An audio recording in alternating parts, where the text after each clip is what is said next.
Hello and welcome to another episode of the March or Die podcast. Thank you so much for taking a few minutes to spend some time with me, and I trust that this will be a help and an encouragement to you. This podcast, if you've listened to it in the past, you know, is designed to help us answer the question, how do we move forward when the world around us is falling apart? How do we move forward when the world around us is falling apart? And connected to that, this week I'd like to answer another question to help us answer the first question. And here's the question for this week. What is a hero? What is a hero? Have you ever asked yourself that question? We see heroes on the big screen. We're kind of taken with heroes and heroism, and we're kind of enamored with this. But what really is a hero? We have those that we talk about in the military heroes. We talk about those in the sports world as sports heroes. We talk about those in just about every area of life as doing something more than average, and therefore we call them heroes. But are they heroes? What makes someone a hero? What is a hero? I think understanding this will help us to understand in a better way how we can move forward when the world around us is falling apart. In many ways, what is required to move forward is heroic action. I'm going to talk about that today, and again, so thankful to have you with me. If you're watching on YouTube and you have not yet subscribed, please do that. Hit the subscribe button there, whatever it's called. You know what I'm talking about. It says subscribe. Hit that. Hit the notification bell. Really important. The notification bell lets you know when more content comes onto the channel, and we can share that with you. This show is there. Other content that I produce is there as well, and I would love to share that with you. If you're listening to the podcast and not watching on YouTube, you can jump over to YouTube. You can subscribe. You can check out some of the other content, but make sure that you are subscribed to this feed wherever it is that you listen to podcasts, and then you'll know when new episodes come out, and that would be awesome. I also wanted to mention today that I do write a blog, and when I come to this show, this podcast, the March or Die podcast, much of what I talk about I've already written about during the week, and I try to break these questions and issues down in a number of different ways. So you can check out the blog as well. Just use my name, jeremystolniker.com. You can find it there, and again, other content. Also, social media. You can find me on just about every social media platform. I tend these days to use Instagram a little bit more than the others, but I'm on the others as well, and have a Facebook page, of course, and Twitter. I don't love Twitter. I don't even go there very often, but my content is put there. So if that's you, you can follow me there, but love to interact on Instagram as well. So thank you for that, and look forward to connecting. If this is helpful to you, leave a comment, share it out, and that would be awesome. So here's the question in front of us. What does it mean to be a hero, or how do we define heroes? What does any of this mean? I feel like this is so overused. We say they're a hero because they did something extraordinary in sports. They're a hero because they did something that is extraordinary, but certainly in line with their job, with the thing that they're supposed to do. Does that make them a hero? And then how does understanding the answer to this question move us forward when it feels like our world is falling apart? I've given so many thoughts and so many really principles for moving forward, but this is super important. We, in a very real way, when we're talking about moving forward in the face of difficulty, need to act heroically. You see, the reason we talk about this is because so many people, when they're faced with difficulty, when they're faced with obstacles, they stop moving forward. In fact, I would say that's most people. Most people are where they are in their lives because they did pretty well, then they hit an obstacle that they felt was bigger than they were able to overcome, and they stopped. They didn't continue moving forward. Because so often what is required to move forward, to move beyond the obstacles, to move beyond the difficulties, to move forward in spite of the enemies, so often what is needed is heroism. You have to be a hero. But what does any of that even mean? Perhaps you have some favorite characters in history. I know I certainly do. There are many. There's a missionary hero of mine, and he was a hero. His name is Jim Elliot. Perhaps you've heard of Jim Elliot. If you've been around the church, you've been around Christianity long, perhaps you've heard of him. Jim Elliot was a missionary. He was someone that believed it was his responsibility to go to places where they didn't know about God and they didn't know about Jesus or the Bible and tell them about these things and help them to understand why they were created and all of the things that missionaries do. His goal really was to go to Ecuador, and he spent many years preparing for that. Just an extraordinary individual. You can find out a lot about him online, Jim Elliot.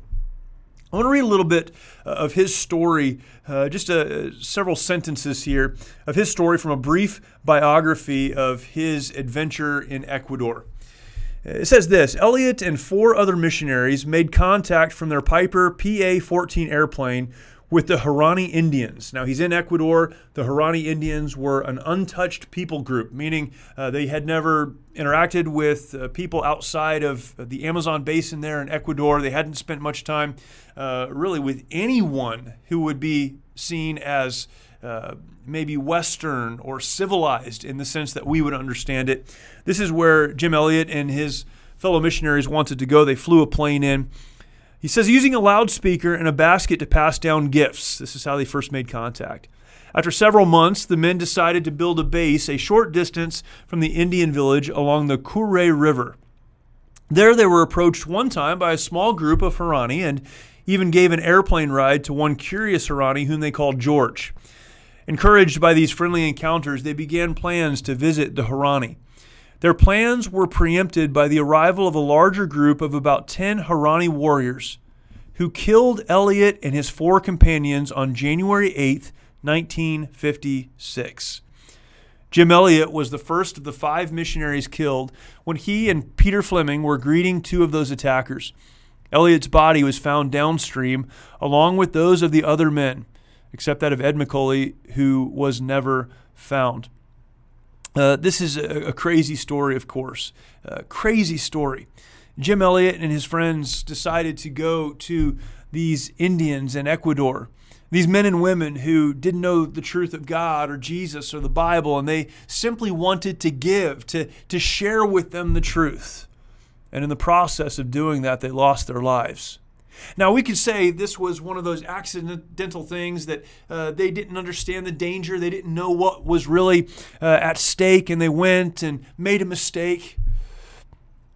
On October 28th, 1949, this is 7 years before this event, his journal entry for this day, October 28th, 1949, expresses his belief that work dedicated to Jesus was more important than his life. Here's what he wrote, and this is a phrase that sums up his life and work and has been used so much. Here's what he said. He said, "He is no fool who gives what he cannot keep to gain that which he cannot lose." He is no fool who gives what he cannot keep to gain that which he cannot lose. There's a note next to that phrase from Luke 16:9, that when it shall fail, they may receive you into everlasting habitations. Here's what I believe about Jim Elliot. Jim Elliot was a missionary who had a heart to share what he believed was the truth with those who didn't know it, but he did so with complete understanding of the risk involved. He believed that he could, and I believe he thought certainly would, eventually lose his life to do what needed to be done. Isn't that an incredible story? So when we look at that story, and many like it, what does it mean to be a hero? I would submit that a hero is a person who acts courageously. I've talked about courage in the past. Again, the blog I mentioned earlier, you can go over there and check that out. I wrote about courage. What is courage? And defined it. Courage is this. This is my definition of courage. Courage is an act taken alone with full knowledge that the consequences of that act may be detrimental to one's physical well-being, livelihood, or acceptance by family and peers, for a purpose bigger than themselves. I had to work through this definition of courage and tried to understand it in my mind. I just read you the whole thing. Again, you can go read it if you'd like to, but let me sum this up for you. Courage is understanding the risks involved in the act you're contemplating, risks to you physically. Maybe you'll be hurt, or maybe you'll lose your life. Maybe your reputation will be hurt somehow or damaged. Maybe your friends and family will reject you. Maybe you'll lose everything financially. It's understanding the risks, but realizing that what you need to do is for a cause bigger than yourself, and doing it in spite of the risks. That's courage. We use that word a lot too. We throw it around. You know what a hero is? A hero is someone who has courage and then acts. They act courageously. A hero is this. I've got 4 points for you. A hero understands the cause, the why. They look at the situation and they understand that the situation is bigger than themselves. So a hero, first of all, understands the cause. Heroes are not people who fall into something that seems to be to us heroic. A hero is someone who understands the cause. Now check this out. Here's how this applies to us when we're talking about moving forward when the world around us seems to be falling apart. You know why a lot of people stop?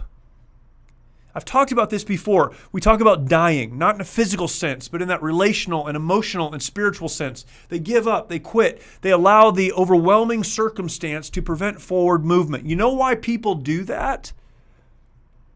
Because they either never knew or have forgotten the cause, the why. You see, when the cause is bigger than the obstacle in front of you, you will move forward in spite of what may be happening around you, your circumstance. A hero is someone that understands the cause. They can look at someone in their family, a child perhaps, and say, the cause is bigger than me. Heroes come in so many different places. I believe some of the most heroic people I've ever met are parents who work jobs that they'd rather not work, longer hours than they probably should, sacrificing their own wants and desires so that they can provide for their children. We've got it pretty good in the United States. That scenario plays out here in the United States. It certainly plays out in a lot of other places around the world. Parents doing the best they can, working as hard as they can, not for themselves. They'd give up if it was about them, but for the cause, taking care of their children. We see this in the military. When we talk about military heroes, what is a military hero? A military hero is someone that understands the cause. And maybe the cause is keeping their fellow warriors alive. Maybe it's securing a position that will protect others. Whatever that is, they understand the cause and they're willing to do what's necessary for the cause. I could go on and on. Maybe your cause is different, but a hero is someone who understands the cause, the why. Do you understand the why? Why are you moving forward? Why are you seeking to accomplish the things that you are? You have to understand the why. A hero understands the cause, but check this out. A hero understands the cost. I believe this is super important when we talk about heroism. I think some people, they get the cause. The cause is big, but they don't understand the cost, and so they roll into something, they do their best. Good on them for doing it.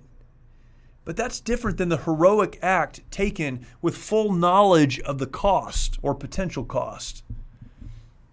A hero is someone who understands the cause. It's a big cause. It's an important cause. But they also understand the cost or potential loss involved in doing what they're contemplating. Here's why this is so important. Because courageous, heroic acts are not done in ignorance. Isn't that what we say sometimes? That, they were ignorant. They didn't know. We talk about faith as being this ignorant thing, as burying your head in the sand or pretending like nothing bad is happening. That's absolutely not the truth. A hero, a courageous person is someone who completely understands the truth, understands what is at stake, the potential cost, but they do it anyhow. You see, they understand the cause, they understand the cost. But a hero, get this, puts the cause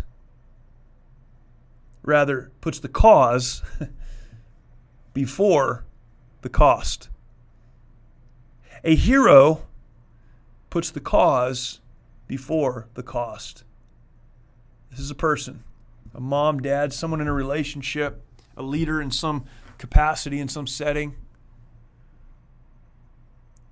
Someone who says, I see the cause and it's important.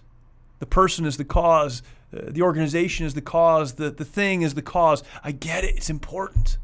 I also understand the cost. I've got both of these things. And then they put the cause in front of the cost. That's what a hero is. That's what a hero does. The fourth part of this is, again, really important when we talk about heroes.